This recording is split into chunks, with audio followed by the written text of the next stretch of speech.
Hi guys, welcome back to my channel. It is officially back to school season, so I will be sharing 18 ways to prepare for the new school year. And I also want to say a quick thanks to Canon for sponsoring today's video. I am so excited to show you guys what we partnered on, but yeah, let's get into it. Deep clean and declutter. So before the new school year, you should deep clean and declutter your space. It's a very simple but highly effective way to get ready for the new school year, because when you clear your space, you're turning down the volume on the visual noise, which allows you to help focus on the things that really matter, like preparing for school and getting into that mindset. Spend some time reflecting on your growth as an individual so you can enter into the new school year with a strong sense of purpose. One way to do this is to create a vision board that consists of your goals, aspirations, achievements, and memories. You can go about this in different ways, and so I created my vision board with the help of Canon. I'm so excited to be working with them on this video and introducing you guys to the Canon Ivy mini printer and the Canon Ivy Click Plus 2. I used the Canon Ivy printer. This is a portable photo printer that prints photos from your phone. All you have to do is reload the printer with Canon's ink paper and open the Canon Ivy mini print app to customize and print your image. After I selected my desired photo, I decided to customize it on the app. They have so many cool features like filters, text, drawings, color adjustments. I decided to minimize the image a little and add some of these cute stickers to the top and around it. No ink is needed since the ink is actually already embedded within the Canon's ink paper. The photos are also water and tear resistant, and the best part is that the photos actually print in the form of a sticker, so it's super easy and fun to get really creative with it. The customizing features on the app were so cool and really cute, so I actually ended up customizing every single one of the photos that I printed. So I added borders and text and filters, adjustments. I honestly just had a lot of fun with this app. I was playing around with it a lot. I added these super cute like bubble letter stickers to the picture of my plants and propagations, which I added because I do want to grow my plant collection. And they also had this cool feature where you can scan any kind of art and actually import it as a sticker. Halfway into creating it, and I really loved the way that it started to turn out. I printed out photos of me in the lab to kind of show that I wanted to do more research work during the semester, and my favorite photo is this photo of me in this little border that the app had. It matches the sweater in the photo, and I thought it was super cute. Now, to make my vision board a little bit more interesting, I decided to reload my photo printer with these pre-cut circle stickers. And this is where I printed out photos of me and my family, my friends, and a couple of cute and enjoyable moments from the previous semesters. The pre-cut circle stickers are so cool to me, like just being able to add different types of shapes to your collages, and it's just something that you can't really find anywhere else.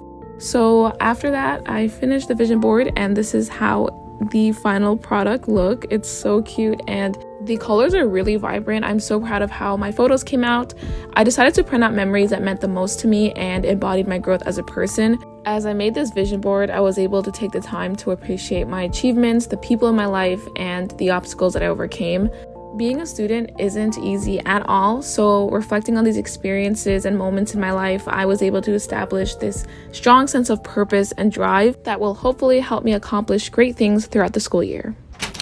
Organize your work and planning system. So I also recommend that you start organizing the way you want to go about organizing all the work that you're going to receive. So for this school year, I have everything on my iPad, so I'm just organizing folders for my classes in the GoodNotes app, and I'm also creating a personal calendar to keep track of my schedule.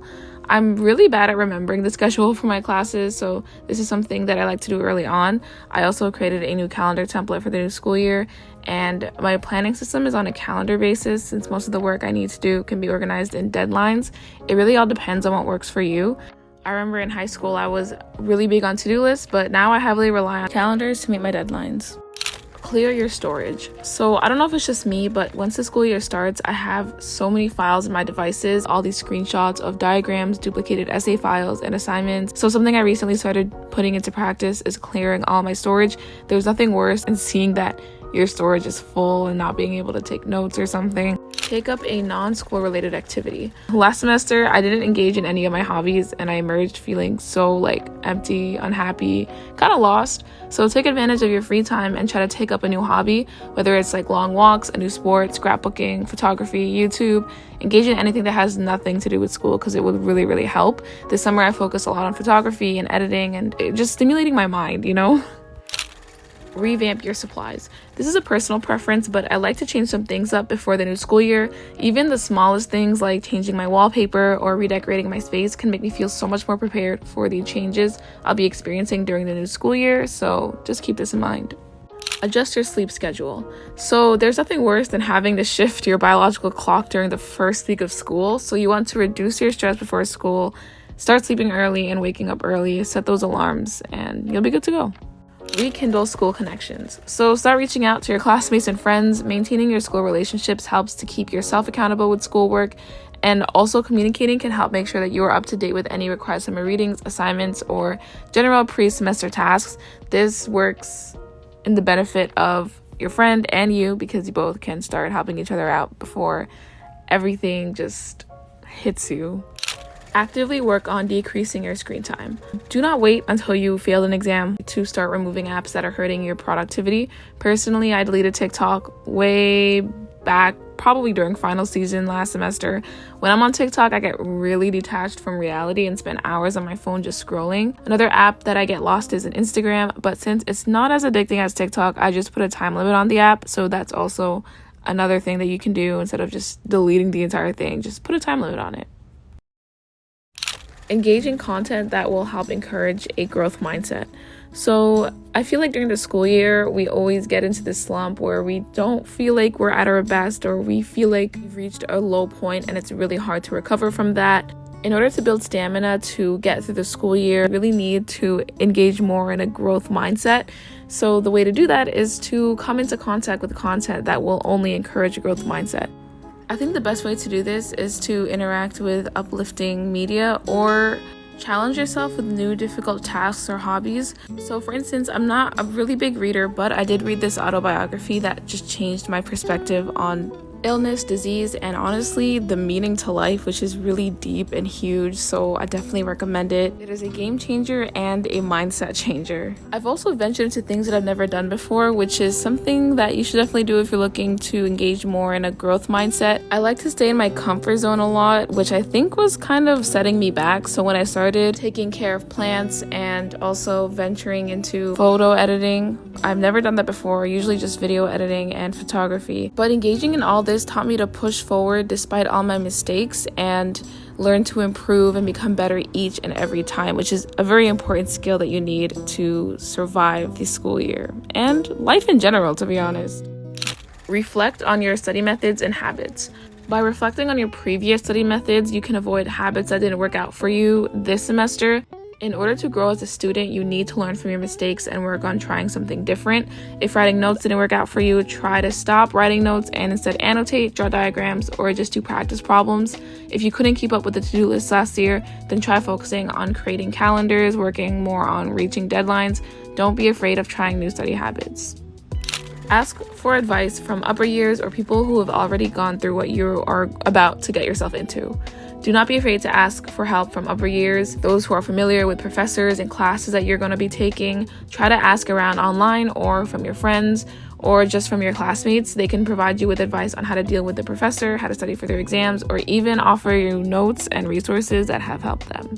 Update your resume. Use this free time to edit and update your resume. Include any new internships, jobs, or projects that you did this summer and remove the outdated ones. I also recommend editing the descriptions of the resume and making them a little bit more quick and concise because I feel like as the years go by, you just get better at organizing the way your resume looks. So locate your resources. So this can help you out a lot during the school year. This includes like web extensions, browsers, or online learning resources, the library for free downloadable books and textbooks, Doxity for study materials. You can also just simply search up the subjects of your upcoming classes on YouTube and find videos on the curriculum, or just use the general internet to get helpful videos or study PDFs, stuff like that. Financials. So financials are something that I don't think that students should have to be so stressed about, but unfortunately the American education system thinks otherwise. So before the school year, I recommend calculating your budgets ahead of time, whether you're budgeting money from an ongoing job, your savings, a scholarship, or money from your parents. Really, it's important that you practice financial responsibility, but also try to set aside some money a couple weeks before the school year starts so you have money to spare during the year. I worked a summer job for the past 4 years and always set money aside. It really helped alleviate some financial financial stressors. And to my college students, quick reminder to make sure that your financial aid, scholarship, or deposits are up to date. Read ahead on materials. So try reading ahead and getting a basic understanding of the material before the school begins. In this way, you'll get a head start on the class, meet deadlines earlier, and maybe even get higher marks. I know this is a super common way to prepare for the new school year. I know a lot of people that do it, so this is just a little reminder. Discover flexible jobs. So as students, it's hard to balance jobs with strict work schedules, so try looking into jobs that give you more freedom and flexibility, some of which include babysitting, tutoring, or selling old items and clothes online. Apply to scholarships and semester internships. So before you get swamped with work, use this time to also apply to semester internships or scholarships. It'll help your mind turn off vacation mode and focus more on the upcoming school year. Also, you can reuse your application essays for applications in the spring, so you're just getting a head start. Search for new study places around your school or home. If you get too cooped up at home or even at school, have a backup place to go to. Last year, I decided to make Starbucks and library my designated study places to study for major exams. And by doing that, I actually managed to condition myself to become super productive inside these places. It was where I got the most work done since it was a nice space away from the stressful aura of school. I recommend choosing a location that offers a very controlled environment. For me, it was the consistent scent of coffee in the Starbucks and also the very quiet and occasional shuffling of students in the library. Join a new club at school. So do not limit yourself to the activities that you have done the year before. Take the new school year as an opportunity to explore more. By getting more involved, you can make more connections, find new friends, and discover newfound interests. Try not to stick to the same things that you were doing last year because who knows, you might have changed the way that you feel.